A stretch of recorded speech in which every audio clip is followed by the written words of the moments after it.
We are going through to prepare the governor's budget recommendations for the next fiscal year. And fortunately, in the state of Florida, we're in a very strong budget position. Our reserves are incredibly healthy, particularly given what people were projecting when COVID first hit. Every month, we tend to bring in significantly more revenue over the revenue estimates, and that's a function and really a reflection of the strength of Florida's economy, and we're proud of what we've been able to do. We are concerned about the news that we see with inflation, with how much it's gone up year over year. We were told 6 months ago that no serious person said we were going to have inflation, and actually we know this inflation's real. I've been saying it for many months, and it does represent a threat to having a vibrant economy. It absolutely impacts every family's budget. And then you see things, staples, groceries, gas prices, all those things are really, really significant. Florida has stepped up. We've said we want to bring ships here, we want to do whatever we can to help with the supply chain, and we'll continue to do that. So our situation is good. We have a lot of strong fundamentals. You know, some of these national headwinds, I hope that they'll take this inflation seriously, do some stuff for relief on gas prices, because it's really, really important to a lot of folks. Nevertheless, here we are with looking at what we're going to do for the upcoming fiscal year and when we submit our budget. And we're still working on different parts of the budget, but I'm happy to be able to come here today and provide an overview of what our education budget is going to look like in the governor's budget recommendations. And excuse me, as many of you know, we've done an awful lot since I became governor. We've invested in increasing teacher pay. We've invested in early learning. We've expanded school choice. We've invested in vocational and technical education, and we really want to be able to keep that momentum going. And fortunately, we're in a situation where we can keep that momentum going. And so our education budget this year is going to have a lot of wins for families, for students, and for teachers. I'm proud to say that we will be including $600 million to continue to boost teacher pay. We've been doing that the last 2 years. We're going to be able to do it even more, and this is the highest level we will have done over the last 3 years. Our goal is to increase particularly the average minimum salary in the state of Florida so we can continue to attract great people into the teaching profession. When I became governor, the average minimum salary was around $40,000. Now it's close to $47,000, and with our proposal, we're going to be in a really, really good spot. Certainly one of the top 10 in the country, and we may even be in the top 5 in the country. We also had great success this past year with doing bonuses for our principals and for our public school teachers.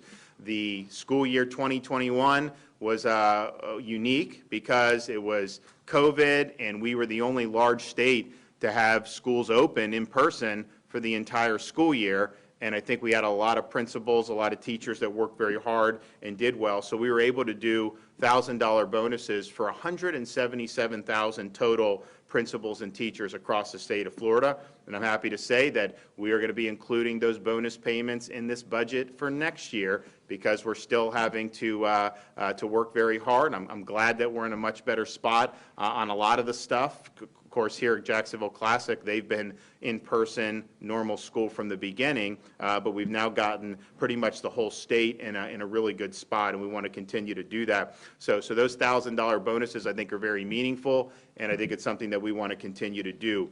Our budget will have a record of per pupil funding. We will have $8,000 in per pupil funding. That's the highest amount that we've ever had in the history of the state of Florida. We will be increasing the base student allocation by $124. That is the largest increase in nearly a decade in the state of Florida. And if the legislature accepts our proposal, from the time I took office until now, we will have seen really, really strong increases in the funding. We're also going to be including $421 million for school safety and for mental health initiatives, and that includes money for school hardening grants, money for safety initiatives, particularly for our Jewish day schools, and of course the First Lady's been intimately involved with supporting mental health, particularly for our K through 12 students, and so we're very excited about that.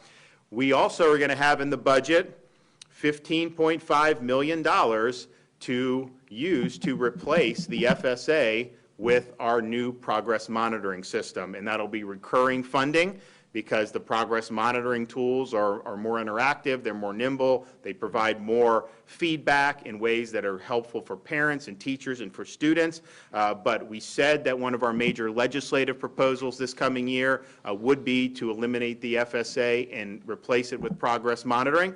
And we're following through on that in the budget to make sure that we have the resources to be able to do the progress monitoring and do it in a way that is really value added and allowing more time for teaching, more time for learning, less time for testing, and more effective feedback for all involved. Also, we're continuing our commitment to civics and civic engagement. We're going to be investing another $500,000 into the Florida Civics and Debate Initiative to expand access to the program into every school district in the 2022-2023 school year. And this is in addition to the $106 million investment in civics education that I announced earlier this summer, which will provide teacher bonuses for any teacher earning the Florida Civics Seal of Excellence. And I think there's going to be a lot of teachers that are going to want to do that, and we think it's going to be a very powerful program.